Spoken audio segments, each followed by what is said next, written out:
हरिचंद ठाकुर सभी प्रतिभागियों को बहुत सारी बधाई देना चाहता हूँ और शुभकामनाएं देना चाहता हूँ। निश्चित ही उन्होंने अपने कर्म से, आचरण से और व्यवहार से गोसाई भारत में जल संस्कृति को और मातुआ मैदेर जानाई आंतरिक शुभेच्छा अभिनंदनों नमस्कार। केंद्रीय मंत्रिमंडल ने मेरे सहयोगी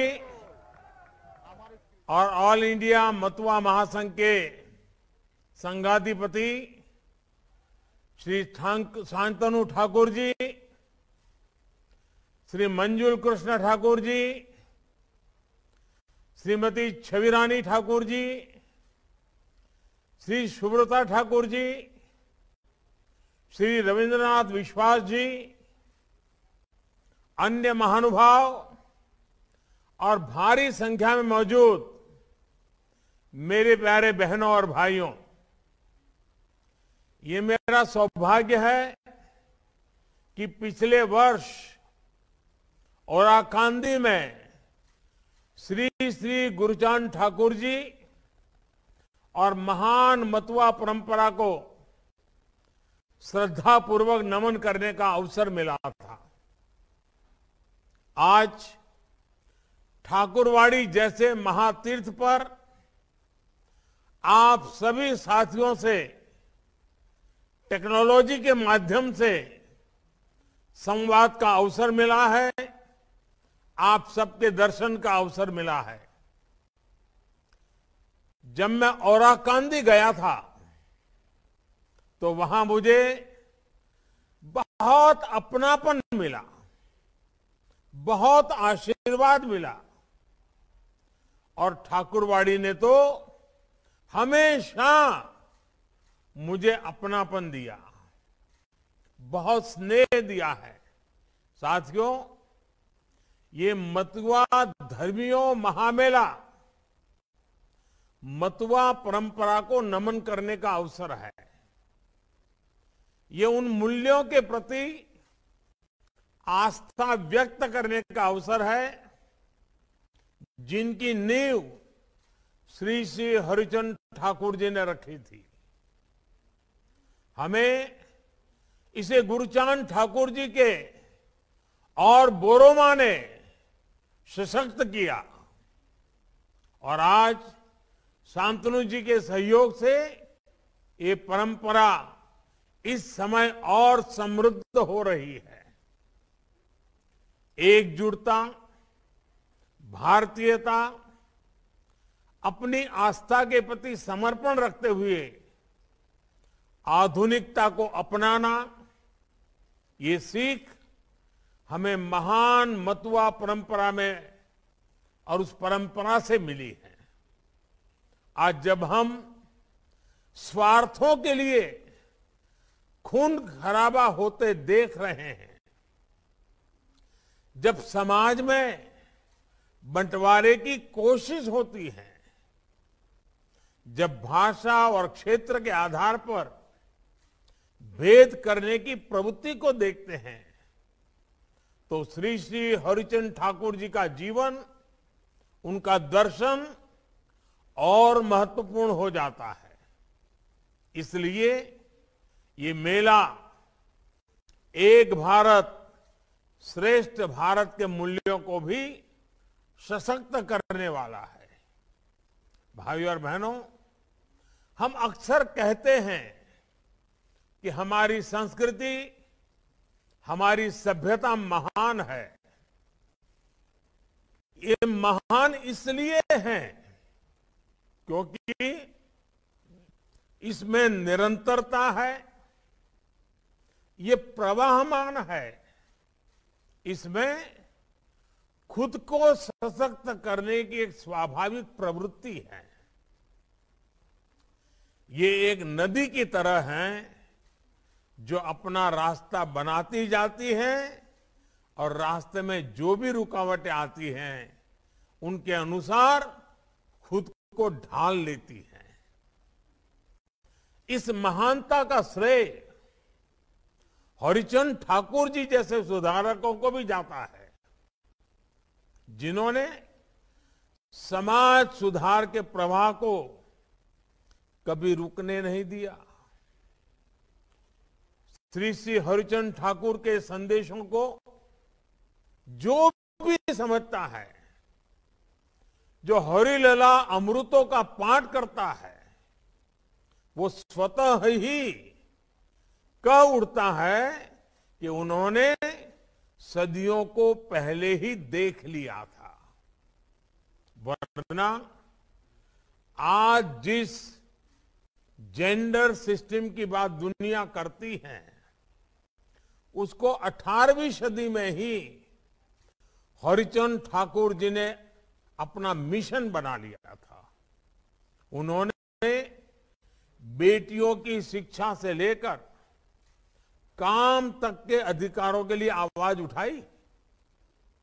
माताओं, बहनों, बेटियों की गरिमा को सामाजिक चिंतन में आगे लाने का प्रयास किया। उस कालखंड में उन्होंने महिला कोर्ट और बेटियों के लिए स्कूल जैसे कार्य किए। ये दिखाता है कि उनका विजन क्या था, उनका मिशन क्या था। भाइयों और बहनों, आज जब भारत बेटी बचाओ, बेटी पढ़ाओ के अभियान को सफल बनाता है, जब माताओं, बहनों, बेटियों के स्वच्छता, स्वास्थ्य और स्वाभिमान को सम्मान देता है, जब स्कूलों, कॉलेजों में बेटियों को अपने सामर्थ्य का प्रदर्शन करते अनुभव करता है, जब समाज के हर क्षेत्र में हमारी बहनों, बेटियों को बेटों के साथ कंधे से कंधा मिलाकर राष्ट्र निर्माण में योगदान देते देखता है, तब लगता है कि हम सही मायने में श्री श्री हरिचंद ठाकुर जी जैसी महान विभूतियों का सम्मान कर रहे हैं।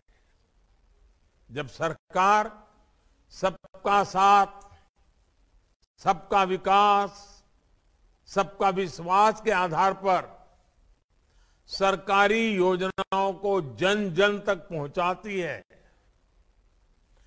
जब सबका प्रयास राष्ट्र के विकास की शक्ति बनता है, तब हम सर्व समावेशी समाज के निर्माण की तरफ बढ़ते हैं। साथियों, भारत के विकास में मतुआ समाज की भागीदारी बहुत अहम है। इसलिए केंद्र सरकार की हर संभव कोशिश है कि समाज से जुड़े हर परिवार का जीवन आसान हो। केंद्र सरकार की हर जन कल्याणकारी योजनाएं तेज गति से मतुआ परिवारों तक पहुंचे, इसके लिए राज्य सरकार को प्रोत्साहित किया जा रहा है। पक्का घर हो, नल से जल हो, मुफ्त राशन हो, 60 वर्ष के बाद पेंशन हो, लाखों रुपये का बीमा हो, ऐसी हर योजनाओं के दायरे में 100% मतुआ परिवार आए, इसके लिए हमारे प्रयास जारी हैं। साथियों, श्री श्री हरिचंद ठाकुर जी ने एक और संदेश दिया है, जो आजादी के अमृत काल में भारत के हर भारतवासी के लिए प्रेरणा का स्रोत है। उन्होंने ईश्वरीय प्रेम के साथ साथ हमारे कर्तव्यों का भी हमें बोध कराया। परिवार के प्रति, समाज के प्रति अपने दायित्वों को कैसे निभाना है, इस पर उन्होंने विशेष बल दिया। कर्तव्यों की इसी भावना को हमें राष्ट्र के विकास का भी आधार बनाना है। हमारा संविधान हमें बहुत सारे अधिकार देता है। उन अधिकारों को हम तभी सुरक्षित रख सकते हैं जब हम अपने कर्तव्यों को ईमानदारी से निभाएंगे। इसलिए आज मैं मतुआ समाज के सभी साथियों से भी कुछ आग्रह करना चाहूंगा। सिस्टम से करप्शन को मिटाने के लिए समाज के स्तर पर हम सबको जागरूकता को और अधिक बढ़ाना है। अगर कहीं भी किसी का उत्पीड़न हो रहा हो तो वहां जरूर आवाज उठाएं। ये हमारा समाज के प्रति भी और राष्ट्र के प्रति भी कर्तव्य है। राजनीतिक गतिविधियों में हिस्सा लेना हमारा लोकतांत्रिक अधिकार है, लेकिन राजनीतिक विरोध के कारण अगर किसी को हिंसा से डरा धमका कर कोई रोकता है तो वो दूसरों के अधिकारों का हनन है। इसलिए ये भी हमारा कर्तव्य है कि हिंसा, अराजकता की मानसिकता अगर समाज में कहीं भी है तो उसका विरोध किया जाए। स्वच्छता और स्वास्थ्य को लेकर अपने कर्तव्य को भी हमें हमेशा याद रखना है। गंदगी को हमें अपने घर, अपनी गली से दूर रखना है। इसे अपने संस्कारों में हमें लाना है। वोकल फॉर लोकल, इसको भी हमें अपने जीवन का हिस्सा बनाना है। पश्चिम बंगाल के भारत के श्रमिकों का, किसानों का, मजदूरों का पसीना जिस सामान में लगा हो उसको जरूर खरीदें। और सबसे बड़ा कर्तव्य है राष्ट्र प्रथम की नीति। राष्ट्र से बढ़कर के कुछ नहीं है। हमारा हर काम राष्ट्र को पहले रखते हुए होना चाहिए। कोई भी कदम उठाने से पहले हम ये जरूर सोचें कि उससे राष्ट्र का भला जरूर हो। साथियों, मतुआ समाज अपने कर्तव्यों के प्रति हमेशा जागरूक रहा है। मुझे विश्वास है कि आजादी के अमृत काल में एक नए भारत के निर्माण में आपका सहयोग ऐसे ही मिलता रहेगा। आप सभी को बहुत बहुत शुभकामनाएं, बहुत बहुत धन्यवाद।